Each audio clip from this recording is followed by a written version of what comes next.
Coming to you live from San Angeles, it's the 10-Point Podcast. What insecure heterosexuals use to bond. My name is Bruce, and I don't understand where we're going or why we're bothering anyhow. With me this week, first, he's evil in a way you've never read about. He's a criminal the likes of which you've never seen. It's Chris. You're right. I did nothing for that. He makes it marvelous. And secondly, the most accurate introduction we've ever had. I've been quoting a film with one of my co-hosts. His obsession with the vulgar 20th century is clouding his judgment. It's Andy. Yeah, it's true. The second they said that, I was like, that's Andy. That's him all over. We are the 10-Point Podcast. You can listen to us wherever you get podcasts, all your podcast apps, every single one of them. Just look for 10-Point Podcast on there. And on YouTube as well, 10-Point Podcast on YouTube. All our previous episodes, videos and stuff are up on there. You can contact us on social media, on Facebook and on Twitter. We are 10-Point Podcast. That's all letters, not the number 10. So beginning with a T, 10-Point Podcast on Facebook and Twitter. Get in touch with us. We want to hear what you think of the videos, what you want to see on the videos. We've added a couple of new a couple of new films onto the wheel for the end of this episode because it's a randomizer pick this time with all of your suggestions. So we've added some fresh ones. So let us know through all those channels what you want to see and what you think. 10pointpodcast.com is your hub for all 10-Point Podcast goodness over there. Before we crack on with point number one, what has everybody been watching in the last week? Andy, let's start with you because you normally go last. So, Andy. I watched a shit film. Malignant. What a shit film that was. Okay. I looked for your recommendation off podcast, and you told me that in as many terms. I think there's a full review going up, and it'll be up by the time this episode's out. But yeah, it's not what I thought it was. It's not awful. It's just not worth your time. Yeah. So it's one of them films. And if you understand what malignant means, it kind of ruins the film, and you'll get it within the first 5 minutes of the film. So it is. We do provide a service on this podcast now because I feel like half the films that come out nowadays, people are like tempted. Oh, it's a new thing. It must be good. I know. It's not worth your time. So yeah, is that your big one thumbs down for the week? Anything else? So I'm trying to think if there was a thumbs up this week. No, because I've been watching old Ryan Reynolds, Two Guys, a Girl in a Pizza Place. What a show! What a show! I can never get into that. Couldn't get enough Ryan Reynolds. I'm starting season 1 all the way through. That's what I'm doing.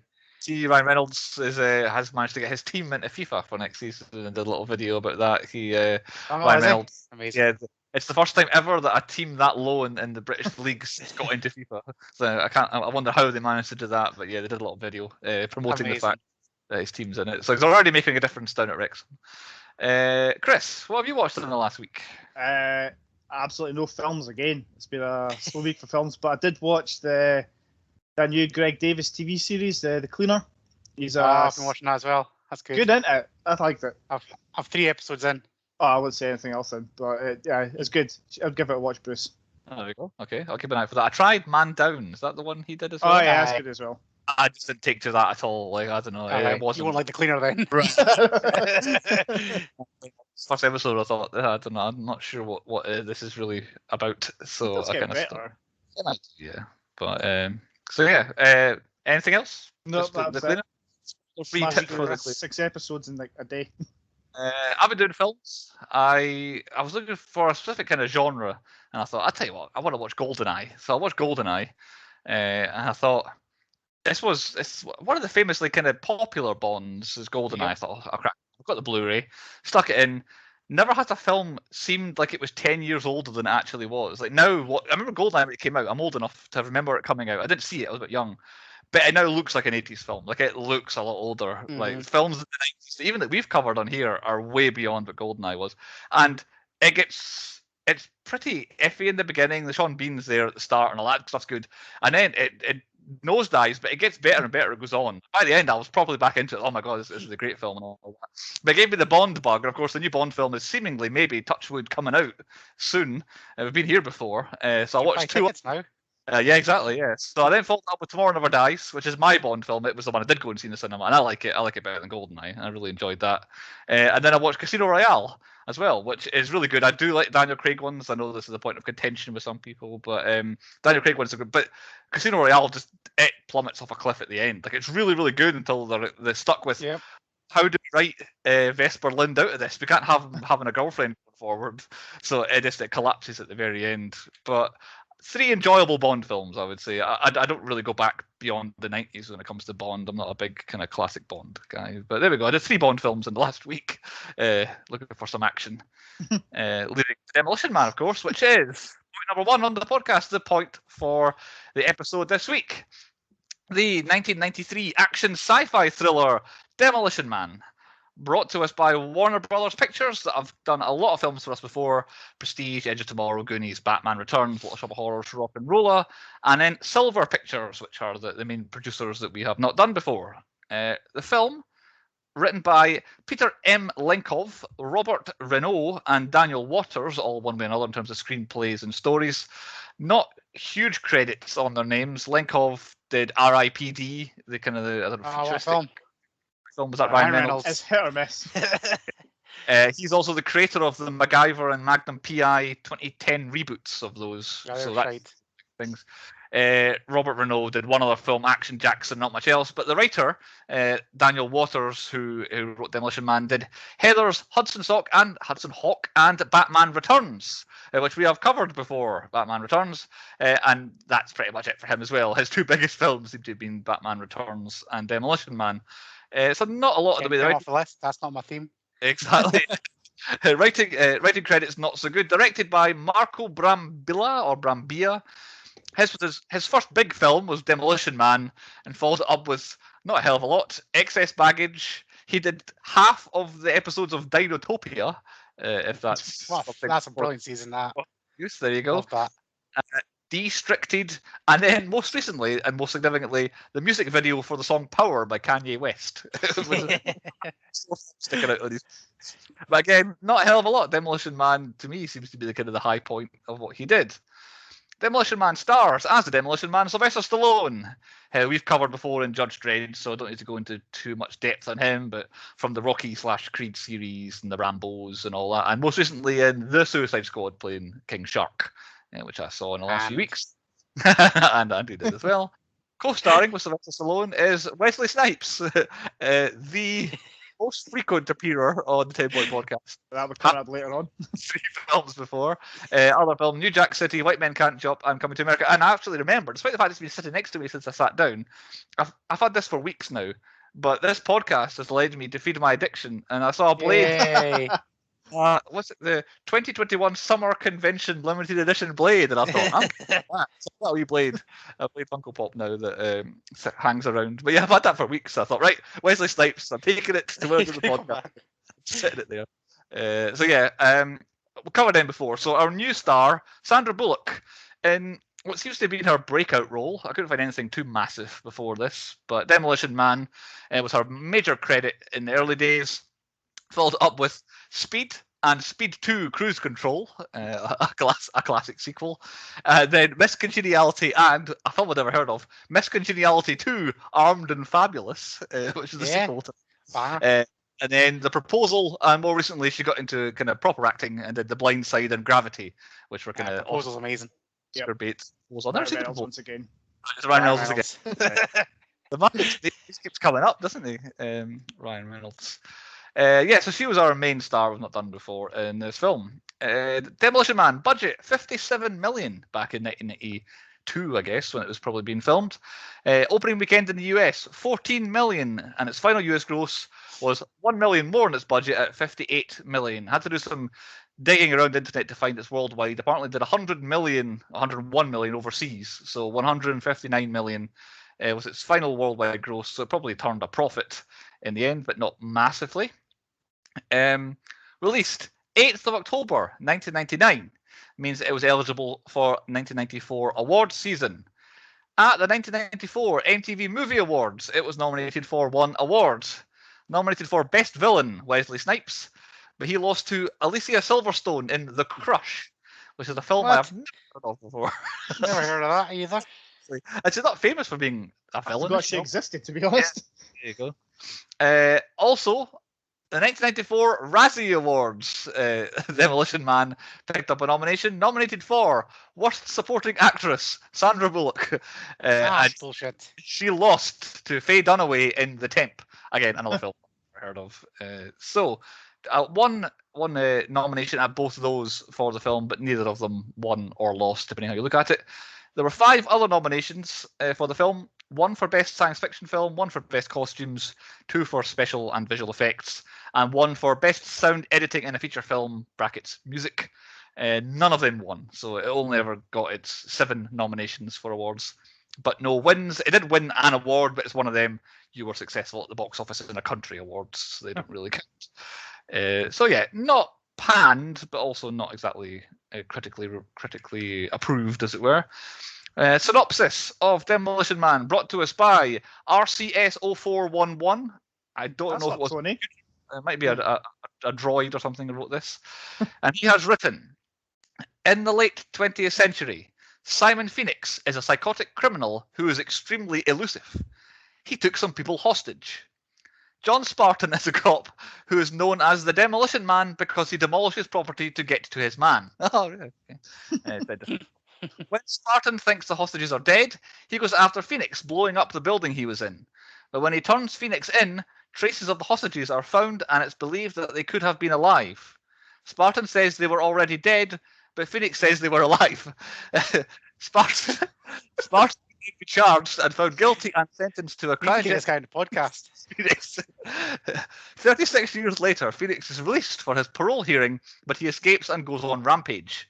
The police try to apprehend him, but it turns out that the police are less aggressive, so Phoenix escapes.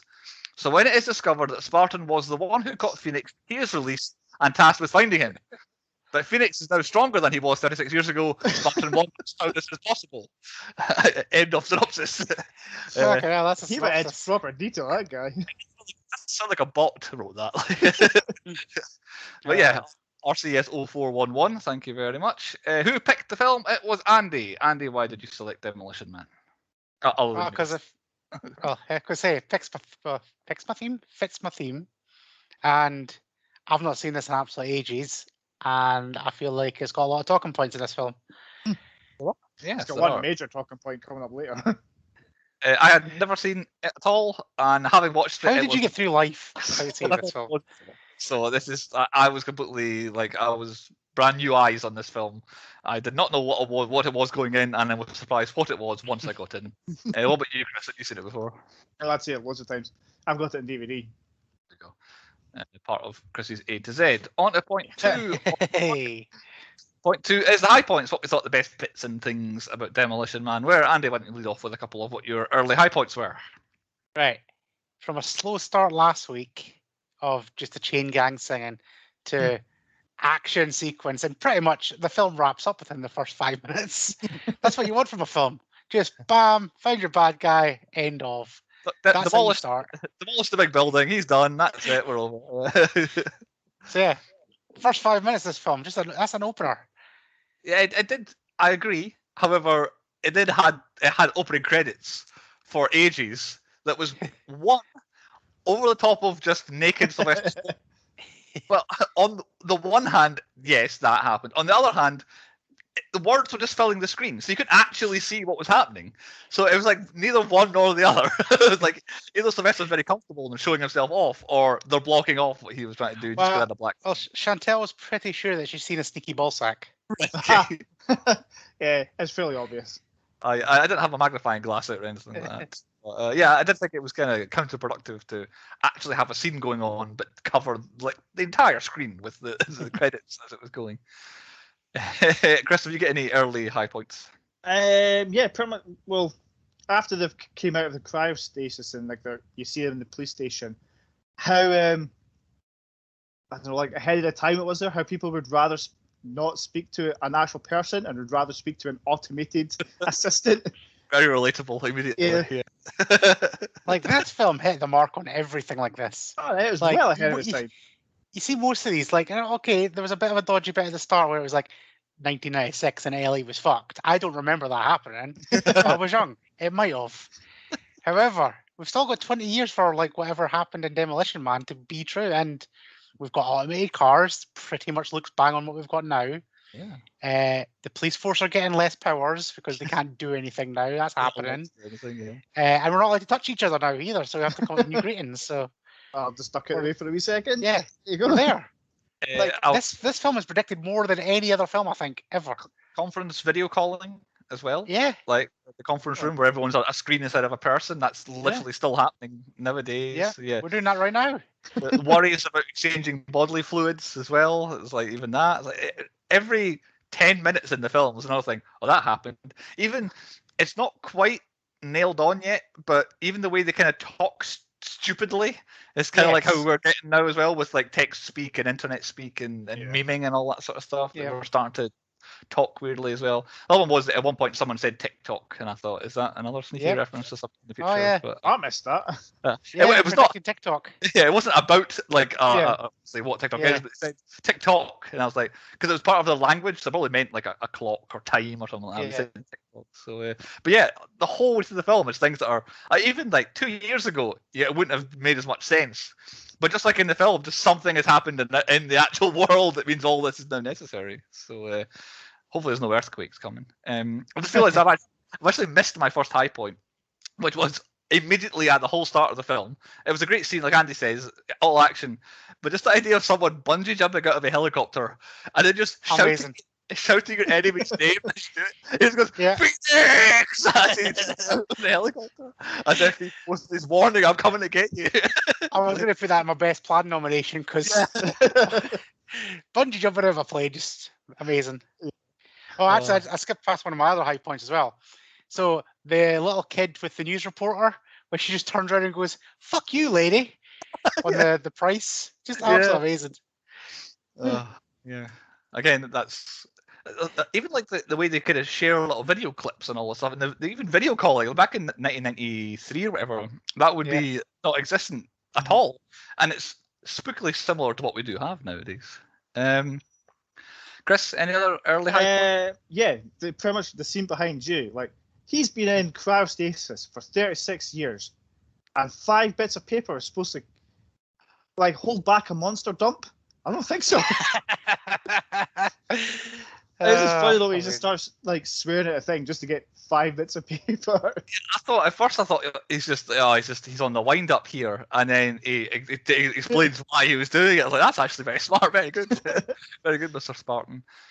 The whole defrosting thing. The weird things for me, like it was amazing. Like, it is I think it's one of my favorite thing in the film is because of the continuity of it keeping going. Like how many an hour later in the film, somebody will be inside the building and swear, and you still hear a beep, and it keeps on going and going and going. Also, I want to request that alarm for every film we do so that I can know when to mark down someone. The film is very easy. So, get it there. The whole defrosting scene is my next high point. Just from the actual, it looks really good the way they do it as well. The actual effects and all, obviously get nominated for awards and all. It's really good all the way through to them explaining the future to him as quickly as they can, and all that was a really good explainer on what was different. And him being, like you say, believably like man out of time, like things that have changed annoying him and all that, and then him just wanting to fight everybody, and as you say, this swearing happening through every scene was really good as well. Yeah, that was my probably my favorite bit was the introduction of the swearing machine. I've got like an overall high point. This could be some controversy right here, and because you've brought up before how she won a Razzie for being the worst actress, I reckon she is amazing for what she does in this film. Because you've kind of said it, like she is dumbed down, and everybody is dumbed down, and she plays dumb, really stupid, really well. She plays most of the idiot really well. Yes. Like it's meant to be stupid, but she's saying, "Oh yeah, you're actually not as stupid as the rest of them." Yeah. She got slammed for not actually having any kind of acting credits or whatever. She came into this and just literally stole being stupid. Yeah, she carries a lot of scenes as well. Like Sylvester Stallone's actually all right in this, but it's the two of them. Like they are a partnership through the whole film. And I don't think she's like she carries her weight. I'd have said. I think she's all right. I think it's very harsh that she got nominated as well. I would agree. And this scene behind me, I remember this as a kid vividly. So that's the one. I wasn't sure where they were going with that. Like, is this going to be a future thing that we've got now? But not quite. I'm sure Could it'll be. happen. It's coming soon. There must be some sort of sensory device that you can put on your head that would do that. My other early high point, I don't have a lot of high points written down, which I think is harsh on the film here, but I've got the scene where Phoenix gets arrested at I would call it a phone booth, but the computer booth that they have. Yeah. That scene as well, where the police guy has got the guide to arresting somebody. It's really. And then just them freaking out when he starts fighting back and all that. I thought that was a really good scene. But I was at the time complaining, how does he know how to work that? But then the film explains later on how he was able to work it. So I like when that happens. I like when he's even doing it. He doesn't know what he's doing. He's just like, oh my god, I'm a genius. Yeah. I do enjoy writing down an issue on my notes that I have of the film and then having to delete it later on because the film explains it. It's a good. It gives it half a point in my book that I've had to do that. But yeah, I enjoyed that early scene as well. Probably my overall high point has got to be Simon Phoenix. Right, the scene as well. Probably one of the best bits is the bit when he walks into the museum.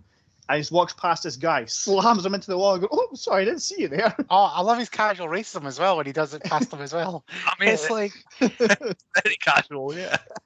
He's a monster. He's an absolute monster. He's a subtle monster. He's just a psychopath.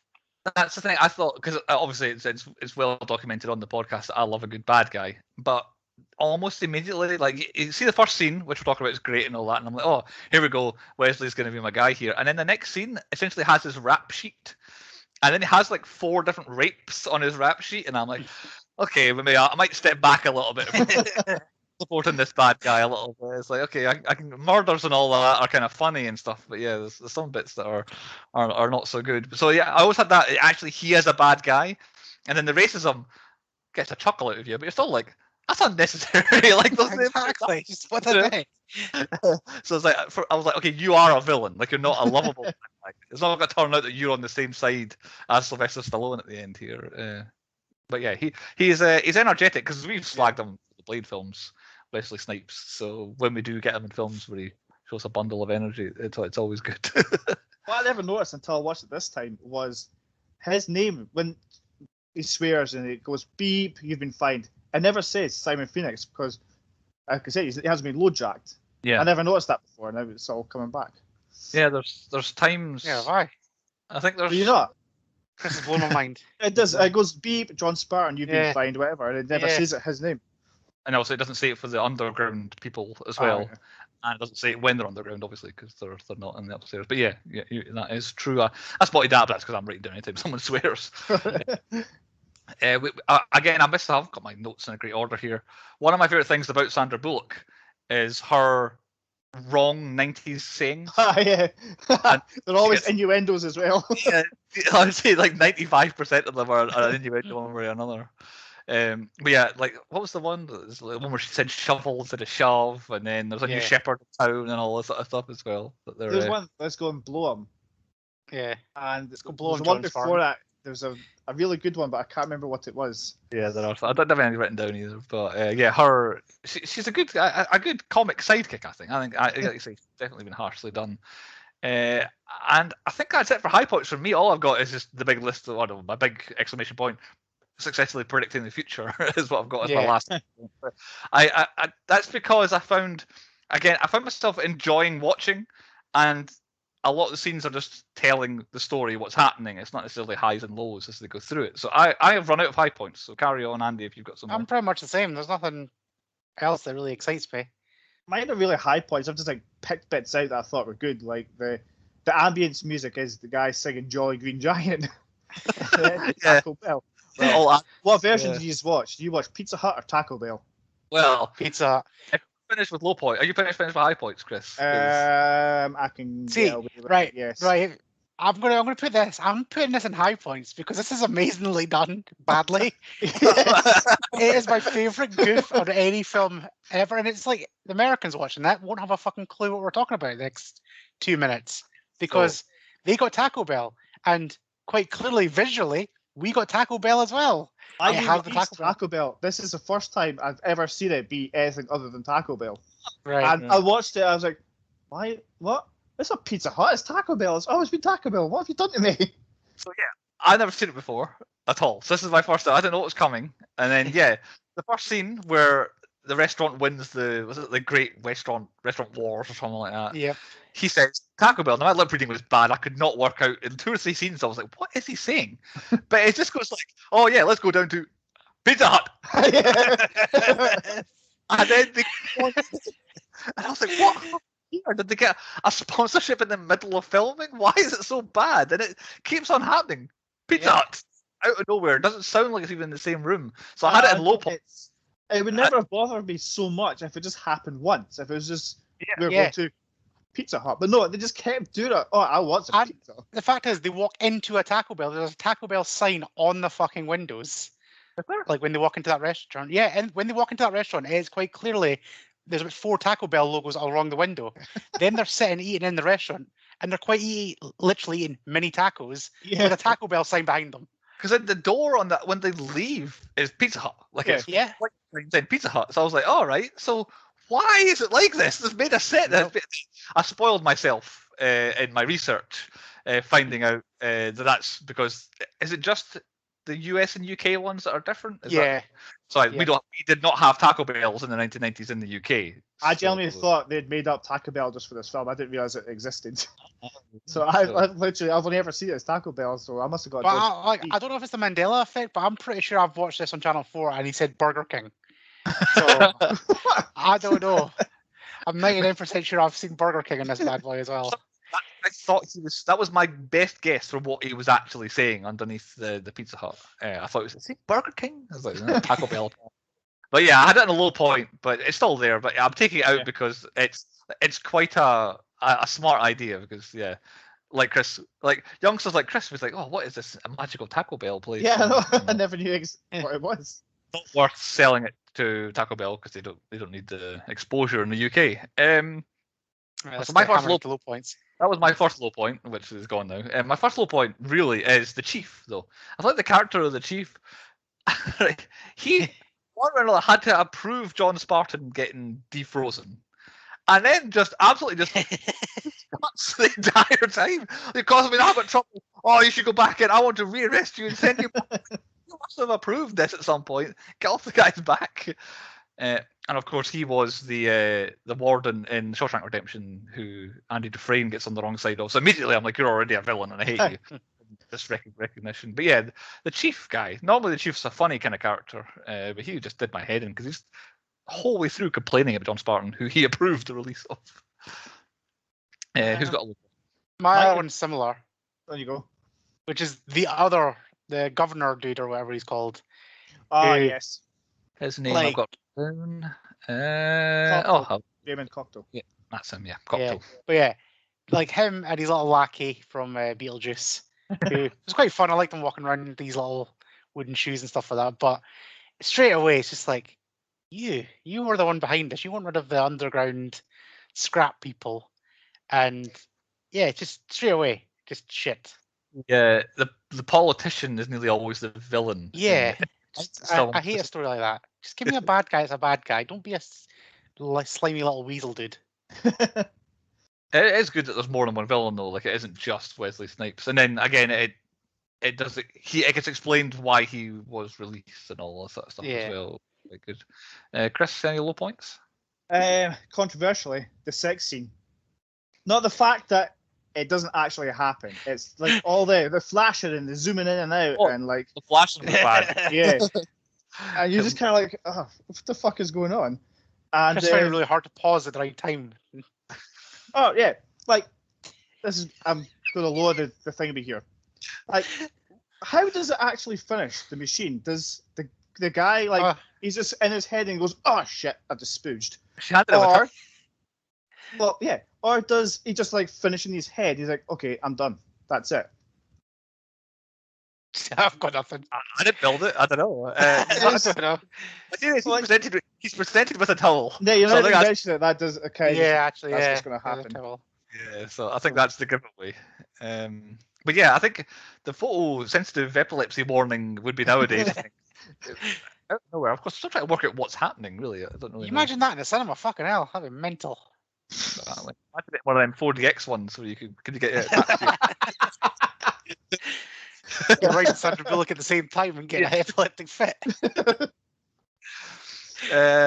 My first of my only two more low points is I've got the shootout in the museum, and then later the one that's in the underground, Oh, that's where harsh. people in the shootouts shoot a combined 1,000 bullets at each other, and not one person gets shot. Amazing. Because like Wesley Snipes and Stallone are in the same room, looking at each other, and it's the whole time brr, brr, brr, bang, bang, bang, brr, and they could just get up and run from one place to another, and run around there and do this, and like, no one hits each other. And I thought there's just nothing creative, no distractions caused to mean someone Yeah. get away. They just I'll run away. second that with the cryo shootout when he's got him strapped, like stuck into this machine, and he can't run away, and he still misses him. Like at least one of those bullets should have hit him. Yeah, the general accuracy of people with guns in this film. They're worse At than the goons in Tank Girl. Yeah, they were bad. At least the police have an excuse because they've probably never fired a gun. It's the guys from the past who have guns that can't do it. But maybe the sights went out a bit on them. maybe they didn't train in accuracy when they were in cryos. So I've only got one more low point. So who wants to give us another one? Right, I'll go for it because I've got one more anyway. Right, the scrap people. Okay, is that what they're called? Scrappers, whatever. Something like that. Right. We're to believe early on that they are robbing Pizza Hut or Taco Bell, depending on which version you watched, because they're hungry and they need food, and that's pretty much why they're building it. So the police force go down, and Sylvester Stallone goes up to a little shop and gets a beer and a burger. Yeah. It seems like they got plenty of food. Like Right. she was frying up some, like she's like not wasting any food. Would you have And he eaten was it happy if you with found out it was a rat burger? I would have definitely carried on eating that burger. Meat is banned, isn't it? That's one of the things they say. Yeah. So Yeah. if that's all you had, I feel like at some point you would have a craving for it. Yeah, so. he's been up there for at least 2 days. I would have already broke day one if there was no meat. Like I would be straight up kicking off, going, "What do you mean meat's bad for me? Fuck that!" I'd be losing my shit. I'd be struggling as well. I'd be setting up traps for all sorts of animals. But yeah, it just annoys me. It's like, all right, so they're not actually that hungry. They've got this great civilization down there. He's got a vintage collector's car. It's like, all right, he's got this nice little underground society. Why are they stealing like from one? And didn't even get that much food from Taco Bell. Yeah, and it's all vegetarian stuff. Who's nicking vegetarian food? Use it for flavouring or something. Feed the animals to kill and make That would make burgers. sense. Okay, yeah.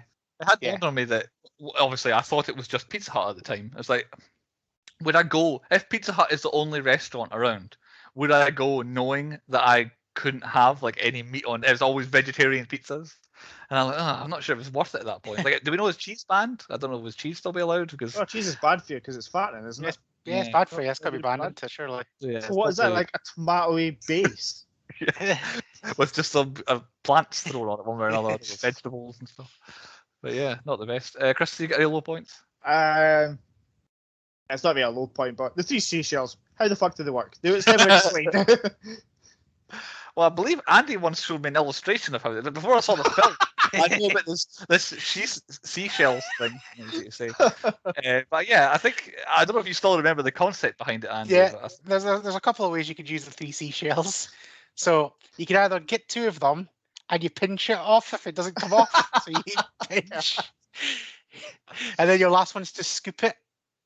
So you get like a nice clean thing, or you can literally just scoop. So you get three scoops.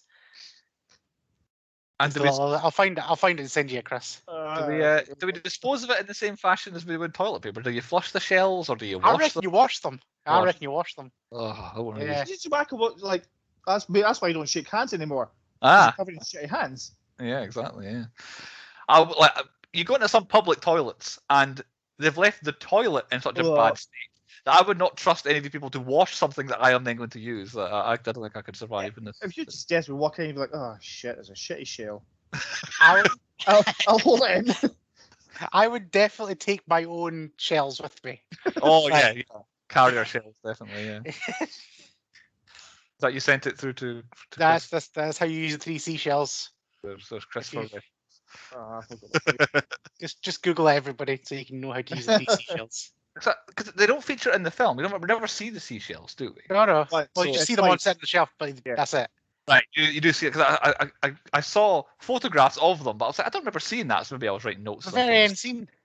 The very Yeah. end. He's in an apartment. He walks in and he goes. He's in the apartment, and then there's the end scene as well. I must have missed that. I think I was probably writing my last notes down. Then that's what I was doing. Speaking of last notes, my last low point is I'm probably got nominated for worst plan, which I don't think I've actually nominated anything, so I might remember later on. Phoenix goes into like the cryo lab because he's got these are the best bad guys I can find. I'm going to defrost them to build my best bad guy team ever. And then his man in the kimono was like, okay, that's it. Everyone's going to start defrosting now. Okay, then I'll kill everyone who's been helping me so far, and trust that these guys will come and help me instead. It's a terrible. Like, would you not want more numbers? It's a revolution here. You should want more numbers. There's like about I don't know, 5, 6, 7, 8 people in the room with him. He just kills because I don't need you anymore. And then of course, oh my god, it's an action movie. The hero comes in and stops the other goons coming out. So yeah, that was my last low point. It's a terrible approach for a radical leader to kill his alive goons. Is that it for low points? Yep. I think so. Yeah. We better crack on with point 4 then, the stats. What stats and stuff we have from the film. So I had a lot of help with this one. So 19 ships, 21 F-bombs, kind of even for those. A good amount of numbers because obviously they keep doing the alert anytime anyone swore. 19 explosions, 57 deaths, I think. It was quite tough guessing some of the deaths. The deaths obviously are the 30 civilians that they found as well. I included them because they essentially died in the film. Temple podcast quotas. Dead animal. There was a dead rat. I'm not sure about any other dead animals. Did we have cows? No cows, just rats. That's how they made the burgers anyway. No goats either. Was there a paedophile in the film? I don't think so.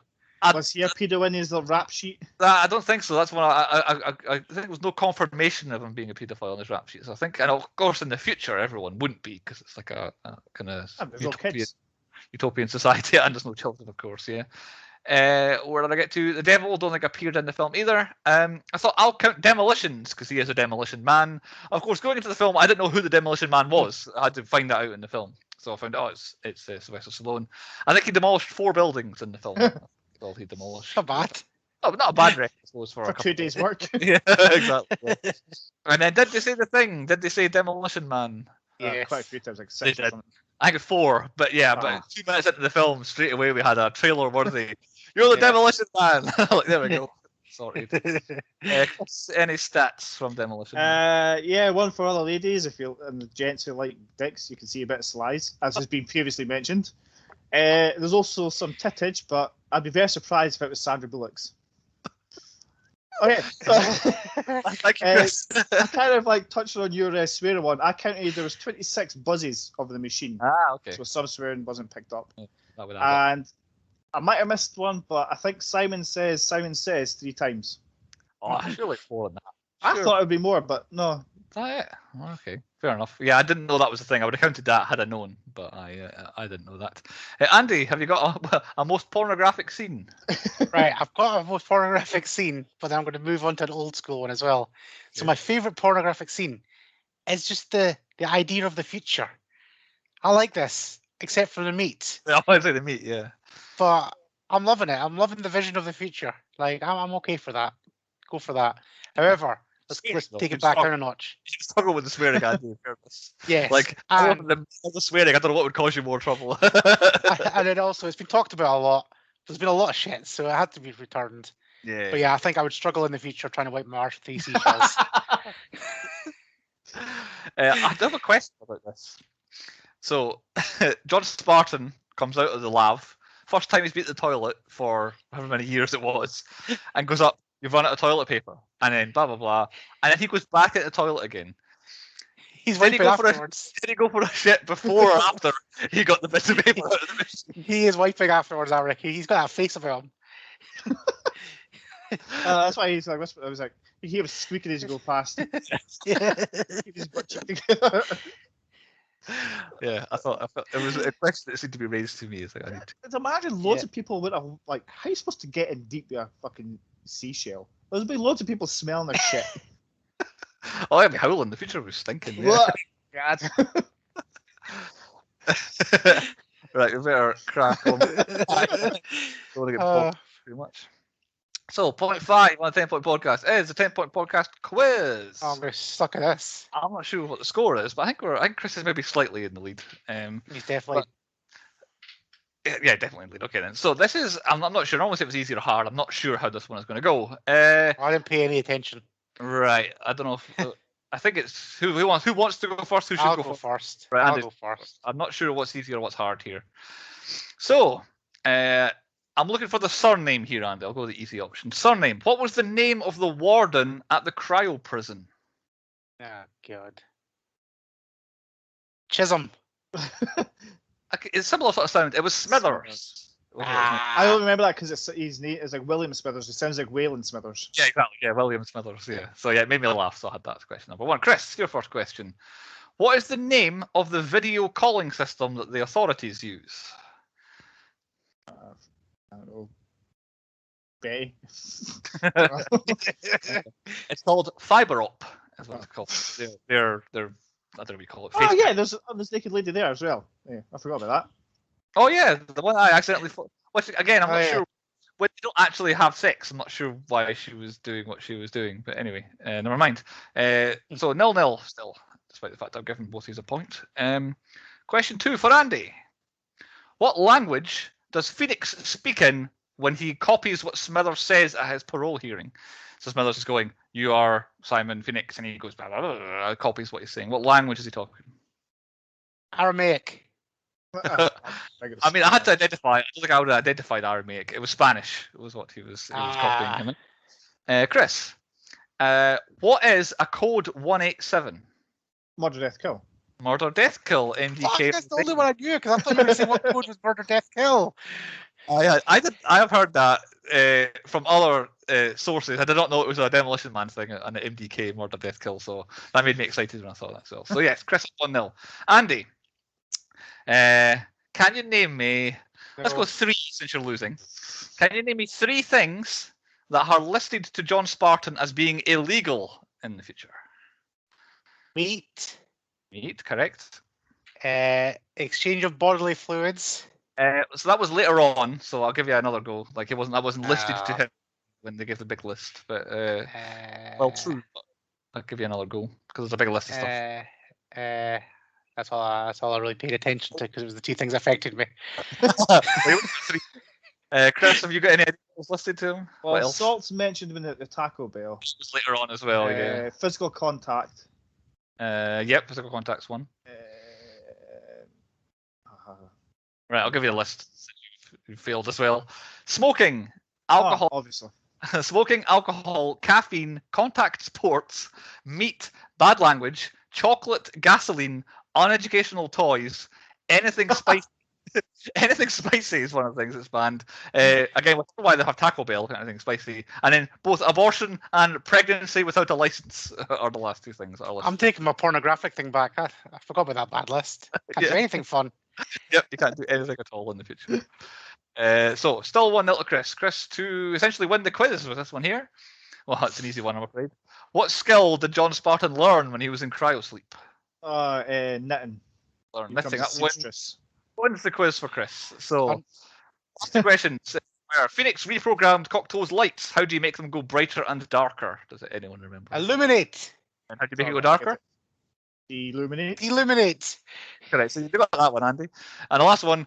Can you name a 20th century term that Spartan uses instead of making love? Like instead of saying. Oh, the hunka chunka. Bonking. I always remember that one. Yeah, boning, the wild mamba, and the hunka chunka. I've never heard of the hunka chunka. I reckon that's the Lone's own one. Yeah, exactly. Yeah. And the tiebreaker was going to be how early did he come out of cryosleep to the nearest year? 10. 31 years. Not early. He came out 14 years early. He was supposed to. Balls. He was supposed to be 50, and he came out after 36. So there we go. Oh, I thought he was supposed to stay in for 70 years. No, it was 50. Because it was 96 to 46, I think is what it's supposed to be. Anyway, there we go. Chris wins the quiz. And on to point number 6 on the 10-point podcast, our movies within movies point. Movies that were referenced in this film, and I do have details on the majority movies. Lethal Weapon 3, there was a poster of it in Sandra Bullock's house. 2001: A Space Odyssey, because Wesley Snipes calls the machine HAL, which is the name of the computer in that. They mentioned phasers, so Star Trek. He sings Food, Glorious Food, so Oliver. They mentioned Rambo at some point. So, Oh yeah. is Sylvester Stallone Rambo in Demolition Man? Or does Spartan just look like Sylvester Stallone? Yeah, I reckon. I'm sure I was going to ask that. Somewhere. I'm not sure how it works when like that film exists. So who's who? Say use the Force. So Star Wars. The film reminded me of Terminator because the good guy and the bad guy travel through time, and the goodie has to stop the baddies. It's very Terminator-y. Barbarella, I'm told they steal the weapon from the museum in Barbarella as well.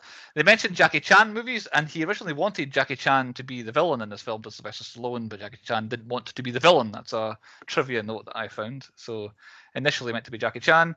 Say hello to my little friend, they said. So this also referenced Scarface. And the films that came after this that I could see in it, Judge Dredd quite clearly. Judge Dredd. Die Hard with a Vengeance, as Simon says. Wow. Austin Powers, when he gets defrosted, is literally a parody of Sylvester Stallone being defrosted. Minority Report, I think they police in a very similar fashion. And then Tomorrow Never Dies, because the reinflating tires happened in Tomorrow Never Dies that I watched this week as well. I was like, I took it from there. And the one thing that's never not good that was in this film is, I mentioned it already, background joke continuity of the machine continuing to count swears just in the background when it didn't really matter anymore. I do like that when it happens in the film. Chris, what have you got for movies within movies? Strap in, boys, because there's a lot. I'm ready. You've already mentioned a couple, like there's Sylvester Stallone from Judge Dredd, Rob Schneider, also in Judge Dredd, Wesley Snipes, who has now appeared in every single one of our seasons, mainly because of Blade was in every season. Bob Gunton, I forgot about this, but he's in Fracture. He was a judge. Yeah. Who I've lost now. This guy makes it 2 for 2 for Andy movies. Grandale Bush was Balrog in Street Fighter. Is that the link? Is Grandale Bush going to be in all your films, Andy? Is that your theme? Is that not your theme? Right. This guy is literally, and I blink and you'll miss it, Jack Black. Just appears, like, literally flash and he's gone. Because he was in Waterworld again. I did not see him in this film. I only read afterwards. He's actually in 2 scenes. Right. Really? He's in the very first one, and he's in the background as well. I think that's everyone. Have I missed somebody? Oh. Yes, you have. I didn't want to go through like every single actor. Right. So you missed 4. You missed there's 10 people in this film we've done before. You missed John Enos III, who plays a prisoner. He was in Blade as the bouncer of the blood. I do have him. Where is he? Oh, fuck, I did have him. I must have taken it out. Oh, no, there you go. A random prisoner was also a bouncer in Blade. I do have that one. Literally the blood rave bouncer, so I'm sure that. Christopher Logan played Troubled Guy. He was one of the punks from the alleyway in Howard the Duck, which has the Howard the Duck is still going here. You thought I would have got that one. It's my movie. And then we have 2 very similar ones. One that I'm surprised you missed, and one I'm not surprised you missed. The one I'm not surprised, Billy D. Lucas plays one of the cryocons. He was in The Running Man as Soldier Number 3. Last Action Hero, which unofficially we did before, but never featured on the podcast yet. And one you missed, Jesse Ventura, who was also a cryocon. Who the fuck was he? He was Captain of The Running Man. He was like. No, but where was he in the film? I never noticed this. He was one of Dennis Leary's crew. Like, was he? Yeah. At the time, had lines. I seen his name pop up, and I couldn't see him at all. And I thought maybe he got cut and they just take his name off. Oh, Jesse Ventura. Amazing. There you go. 10 people there were in this film. Well, this is definitely the highest thing to be. It's also because of Andy's, I don't know, magnet to the early 90s action films. So I was walking down towards somewhere before, and I was like, is there somewhere from like Howard the Duck in this? This has been going for like a few movies now. How can I get Howard the Duck involved? And I was like, no, there's nobody in it. So I just ignored it. But there we go, it's still going. Yeah, still going Howard the Duck streak. I mean, if the wheel of randomness picks out a film that has someone from Howard the Duck in it, that picture might come up, I don't know. Right, Chris, as for us, I'm John Spartan because I'm a clumsy bastard and I demolish everything. I put you as Edward Friendly because you kind of look like him a little bit if you just grew your hair out. Thank you. And Andrew is Simon Phoenix. Just because. Well, I had you as Spartan as well. I put me as Zachary. That's the old cop who was the young cop and then became, because I don't know, old and all that. But Andy has to be Huxley because of his addiction to the early 90s. Like he You love the 90s. it has to be. He loves everything 1990s, so it's he had to be Huxley. That's what, You're- You know what, that one's better than mine. no. Everything's allowed here. It's recasting. Andy, in terms of recasting, what have you got? I just like how I'm like a sociopath psycho and I like the 90s. I found that there was no alcoholic. Normally, Chris gets the alcoholic from me, so Yeah. maybe it wasn't that this time. Right, so how do I evolve Demolition Man by changing an actor? Well, I decided I had to change two. So I'm going to take Sylvester Stallone out and then drop in Judge Dredd. Because pretty much the same character. So I thought, right, I'll take Wesley Snipes out and put Blade in so that I could have Blade versus Judge Dredd. So it's like the comics.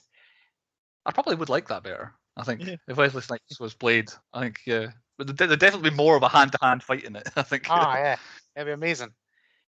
Awesome. Yeah. Yeah, I'd probably watch that more. Comic books there. Andy, sticking with you then. We've got to warn everybody. I have no idea what's coming this time. We've already had casual racism, so it might not be that. Not really much else it could be to Yeah, trigger it's somebody. Point 7's Andy's trigger warning, so be aware of Andy's triggers. Here we go. Right, okay. So we've touched on it multiple times through this episode, subtly. However, we are scarily heading towards this future Yes. if we do not allow our police force to actually do what the fuck they need to do. So that is my trigger warning. Should the police be able to just like actually catch criminals? Because we're already at the stage where they're not really allowed to anymore because they're either racist or they're offensive against that person or they manhandled that person. We're fucked. We are going towards Demolition Man full steam ahead.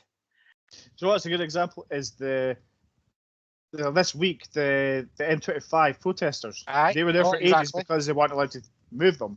Yeah, Yeah. exactly. Yeah. Which And you know what I would have done as a police officer in that situation? Right, mate. You've got a free pass. Just start your lorry and just drive through them. It's problem solved. I mean, you live comfortably the closest, Andy. What have you had been on your way around that road that day? What would you have done? Well, I'll tell you, right. I'll tell you a picture, right. Anytime I stop on a motorway, right, it goes through a few phases of my mental state. So 30 seconds of me not moving on a motorway goes, I hope somebody's not dead. To 1 minute later going, I hope they're seriously hurt for stop causing this tailback. To after about 3 minutes going, Somebody they better be be fucking dead. dead or I'm going to kill them. What was a fatality? So Yeah. it's pretty much my mental state. I don't like being stuck in traffic for any reason, let alone some fucking tree hugging hippie motherfuckers. Turns Russell Crowe from Unhinged. Yeah, yeah, exactly. Cool. I think we'll leave that there. I think that's good. Yeah, Andy said his bit there. I'd have said. Cannot argue in all honesty. On to point 8. Point 8 is our nominations for the 10-point podcast. Pointy Awards end of the season. I've got a bunch this time, so don't I've Yeah, got go a bunch for as it. well, so on you go. right. I'll fill in the gaps. So me and Chris, we could all debate this. If Sylvester Stallone, does he get nominated for best acting? I think he's all right in this. That's pretty No. good. Snipes gets best acting. See, I Man's would got say range, Stallone. range, like from Blade to this, the man's got range. Sylvester range. Stallone plays the same person the whole time No, he in doesn't. every film. Yes, he does. He's got something about him in this one. This- He's a bit This more... one, he uses his entire mouth, unlike in Judge Dredd. Goes, I am the law. I think vote 2 to 1. I think I'm keeping Okay. Stallone. I think he's entertaining in this. I Okay, don't best know. supporting actor then is Wesley Snipes. Right, there we go. I'll accept that. Worst cop. I've done it. Nearly everybody is the worst cop. I fell down one. Nearly everybody. Best death. I've gone for Phoenix. I don't know, the cryo-electricity thing's not the best, but the from the moment he's a frozen guy and his head coming off is an amazing death, so I'm nominating that. Most unexpected appearance, I'm going Rob Schneider, although I feel like Chris has got to say Jesse Ventura now. But I don't know. I know. Rob Schneider for me, but I've got most underused. I've got Jesse Ventura because this is after Running Man. Like he is a big part of Running Man, and he could have been good number 1 very easily in this film. So he's And definitely most. He's a big guy in Predator Yeah. as well. And Yeah. Predator. Exactly. I noticed him Ben- with that. I could not notice him with a minigun. The jungle. He has to carry a minigun in every film. So definitely not worst cop. The best cop's definitely John Spartan. He's a very, very good cop at what he does. Detective. We don't have worst song really, but I'll nominate worst song / soundtrack. That horrific Demolition Man song by Sting that starts at the end of this film. I can't even get through a couple of words of that. As soon as the credits come up, I stop it. Oh my god, I never heard it before. I think that's why this film was poorly received box office wise. Because the song probably came out. Yeah. It's like, oh my god, oh yeah, it was just awful. Best bell end, I've gone for Phoenix. I'll nominate him down there. He's no. He's a good villain. Best bell end, okay. Best bell end. Got you. Yeah. Yep. He's good being a bell end. And then worst plan, either killing your own goons before you have got your good goons, or let's defrost the most psychotic guy ever to do my bidding, because he definitely won't go psychotic on me. Is another bad plan. So somewhere there. And that's me, Chris. What have you got? My best plan, this is dark, by the way, is Phoenix killing all the hostages and framing Spartan because it worked. It was brilliant. They got him frozen for 60 odd years. Yeah. He also got himself frozen, didn't it? He's a bad guy. That's what he does. I would totally frame Chris if we both went down. It'd be hilarious. I'm not even surprised. My best quote is Rob Schneider when the guys are getting attacked saying, "We're police officers. We're not trained for this kind of violence." Yeah. I just thought it was funny. The thing he did in the entire film. I've gone for a most satisfying death is it's not the best one, but it's when Cocktail gets killed. I just so happy when he died because he's just a prick. Yep. Definitely take against villains the most in these films. He does. You don't like the bad guy. Oh, I want to see him get his. I like it. Like Wesley Snipes. No, Wesley. Simon Phoenix is a good bad guy. I like watching him as a bad guy, but enjoyable. Yeah. Yeah, the other guy was just a prick. I just couldn't wait for him to die. My best fashion item is got to be Phoenix's dungarees. Snipes makes them look cool. It does. It gives me Fifth Element vibes. The kind of the orange and the denim thing was quite cool. Yeah. And lastly, Andy will like this one. Is the worst hair is Associate Bob's. His little blonde bit. It reminds me of when Sean bleached his quiff, and it lasted for 1 or 2 days because everybody ripped the piss out of him and he shaved it off the next day. Remember that? Classic. So yeah, that's me. Anything to tidy up, Andy? You get any others? Right. Best entrance. Bungee jumping out of a helicopter. That's definitely winning. What else have you guys not said? Oh, Chris had one right before Chris just did there. Oh, yeah. Best costume is what you call him? Wesley Snipes' outfit was made of tires and shit like that. Yeah. And best props and sets again. I don't know what I could categorize that in. They built this shit. I was sure that was coming up. Yeah, I'm sure you mentioned that earlier. That the city of the future looks like a city of the future. Like you can tell, it's not dated at all. Yeah. Except from the steering wheel was a bit dodgy, but yeah. As you were talking, it's kind of dawned on me that it might be a worst plan sort of nominee. When they were defrosting the bad guys, like that was them being sentenced. In the time in between, they passed laws to be like, there's no way they can get out, essentially. Like it was mentioned that in the time you've been away, parole doesn't exist anymore. But when they were frozen, were they just supposed to just wake up 50 years later, still the same age as what they went in, and not having to suffer? Like part of being in prison is you're forced to be in a room on your own, away from the rest of the world as it's going on. And this one, you just kind of you go to sleep for it. It's like going in a spaceship into space and waking up as if you had a blink of an eye. I don't see how it's a punishment. This cryo. They were meant to be getting reprogrammed though, weren't they? Well, Spartan was. Everybody else was. Well, Phoenix got fucking made stronger, didn't he? Aye, but I think they were all meant to get some kind of thing. But yeah, all the bad guys came out just bad. So yeah, I feel like he's gone in there. Obviously, he's supposed to get reprogrammed, but he's going in there bad. He's sleeping for 30 years. He's coming in. Right, I'm bad. Let's go fuck some shit up. Yeah, exactly. Yeah.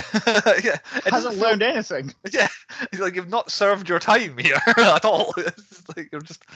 I reckon what you do, right, is obviously they're all going to be naked in that gel stuff. You freeze all the criminals and then you just put them in a museum so that everybody can just see you naked for like 40, 50 years. Well, like Spartan says, you could see people, so you could just see people looking at his junk the whole time. Exactly. That And would there's a lot mess of you people up. going, "What's this smell?" Yeah, that would mess you up big time. 50 years of just people coming looking at your penis. Oh, yeah. You have a complex at the end, don't you? Is that us for nominations then? Yeah. Quite a lot there. On to the moral of the story then. What we thought the lesson they were supposed to learn from Demolition Man was. Right, Chris, what's your moral of the story? You have to send a maniac to catch a maniac, apparently. Yeah. I can't think of anything else. It's a premise for about 1 million films as well. I've gone for quite clearly the 1990s were awesome, and that's the message that this film was telling me. What about you, Andy? Vegetarians suck. They do. No arguments here. On to point 10, the 10-point rating. Well, when we rate the movie out of 10. So the order, I would say, has to be Andy first, because he picked it, and then Chris second. So Andy, what are you rating out of 10? Right, normally I give my face away and my hand away straight away if I love or hate a movie. I love this movie. It's an absolute banger. And I have not watched this film probably about 10, 15 years. And it's aged even better. Oh, Like, yeah. I normally right. say a film goes down every time I watch it. This film aged better. However, there's a couple of bits I just don't like about it. So it's not flawless, but it's an 8. An 8 for Andy. That's probably your joint highest score you've ever given, Andy. I don't think you've ever given a 9 or above. So Andy's favourite film so far, joint. Chris, what have you got? Or what are you scoring, I should say? I agree with Andy. I really like Demolition Man. It's one of Stallone's better films by a long shot. It's got all great action scenes, great acting performances. Well, good acting performances. Nobody's like bad. Yeah, no one sinks the ship. No, they're all no. okay. It's got a bit of comedy as well. Like the only thing that really bothered me in this viewing was the whole Pizza Hut thing. Yeah. I've only ever seen it as Taco Bell. I noticed it and I just couldn't not notice it anymore, and it pissed me off. But apart, I can't fault it for anything else, so I give it a 7. 7 from Chris. So it's my first ever viewing of it, and I definitely enjoyed it as well. Like I thought it was fun. Yeah, there's nothing wrong with it. Looking at the kind of the low points that I picked out, it's little bits and pieces here and there. Like Just one character is what I was doing. The chief was a bit annoying, but he's barely in it. The shootout is a bit silly, but it's an action movie and all that. And then yeah, I couldn't come up with much that was wrong with it. And yeah, it's funny. It's supposed to be. It's action packed. It's supposed to be. And yeah, and everyone's okay in it. So I'm also giving it a 7. So that is a tremendously high score from us, which I think Wesley Snipes comeback. Yeah, I think it's a 7 out of 10 officially from the three of us, which has it tippy top. It's not the absolute best score we've ever given, but it's certainly up there. So yeah, Demolition Man, a 7 out of 10 on the 10-point podcast. Who'd have thunk it for something that gets like, I don't know, 40% on Rotten Tomatoes or something like that? It's a pretty good score. I think we all gave it a point extra just subtly because of the feature we're in now. Yeah, I think say we watched this in 2018, it might have got maybe a 5 or something like that. But yeah, the fact that you predicted the future here, it definitely scores highly. This and Contagion gets the same sort of scoring. So, themes. Andy has now picked 2 this season. This season, it feels really long. Like, it feels like you've picked about 4 films, Andy. But yeah, you've picked 2 films, Street Fighter and Demolition Man. Chris, you said you had an idea of what his theme might be. Right. I know he said it's not a video game adaptation, but is it video game characters? No. See, because I thought John Spartan is Master Chief. Okay, I see what you're wearing. Obviously, Street Fighter is up the games. So good guess. No. The fact they call him John Spartan the whole way through, I was like, and he's called John Rambo as well. I was like, does he just John something in all the films? But he's not. It's literally just these 2 films. He's not called John in anything else he's ever in. So, of course, there's like 5 Rambo films. Right, are you ready, Andy? I've got a bunch of guesses here. Okay, camp 90s action. Well, currently it is, but it's not. That's not the theme in my head. Right, okay. Disastrous productions? No. Okay. This is stab in the dark after a bit of my research that ties in. Films that Laurie Petty was supposed to be in. She was supposed to be Huxley, yeah. She filmed some scenes and then they replaced her with Sandra Bullock, apparently. I don't know. No, not that. Okay. Tough Guys. Because you've got Jean-Claude Van Damme, and then you've got Wesley Snipes, so like actual fighters, people who are trained in martial arts. Oh, he's going to the Expendables. Oh, the Chris Expendables. got it. Yes! Chris got it. I was doing all expendable actors, and I was going to end on the Expendables. Ah, that would have been good. You picked my theme early, Chris. If I never even thought Jean-Claude Van Damme. Yeah. Well, tying into that, my next guess is going to be post-apocalyptic dystopian futures again. Yeah. Oh, what was mine? I was going to guess something about. I forgot what it was. And my last last guess now. guess that might have given it away was going to be, is it berets? Because but also they wear a beret in the Expendables as well, so that might give it Chris. So Chris got it. Very good. There we are. There we go. So that's what you got to look forward to the rest of this season. Expendables Are coming. you going to carry on? Yeah. Oh yeah, it's carrying on. I'll be doing the same as well. If you guess mine, I'm going to keep on going with what I've picked. So awesome. It will end this season now, though. But we all know what my last pick's going to be this season. Yeah. So which will be? Is that the last film? That'll be the last film. You did the Expendables, and we never guessed it. You just carried on doing the same Yep. actors and did Expendables too. Yep. I have got a plethora of about 80 different actors in the Expendables I was going to do. Awesome. Because I didn't put it into my movies because I don't know the Expendables that well, but apparently there's references in one of the Expendable films to stuff that happens in here, like Stallone and Snipes have a scene together and they reference it. So there we go, the Expendables for Andy this season. Looking forward to a bit more action then. Or not. I really thought I nailed it with the video game characters. I thought that was it. Okay then, on to the next episode, and we don't know what's next. So it's time for the. You fell, I'll get the wheel up. I can't remember. We come up with a name for it. There's nothing Like catchy. Destiny. I literally have in my Google search history wheel puns. Try to come up with some sort of name for this wheel. But yeah. So Andy, whenever you're ready, why don't you take it away and spin the wheel for us? Right, can you see the wheel? Yeah. We can see the wheel. Right, spinning the wheel.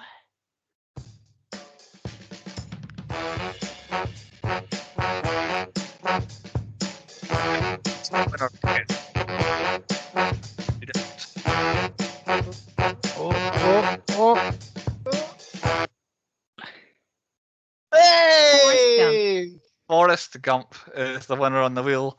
We very nearly had dodgeball, but we've got Forrest It Gump was close. instead. It was nearly table tennis, but we got dodgeball instead. Do we know who picked Forrest Gump? Chris, I'm looking at you because you had most of the super list. It's one of the many people. One of the 3 people that picked. So hopefully we will find out who it was that picked him. We can give them a bit of credit for next time. So there you have it. The next episode of the 10 Point Podcast. You have 7 days to find and to watch Forrest Gump. And we'll check you out next time on the 10 Point Podcast.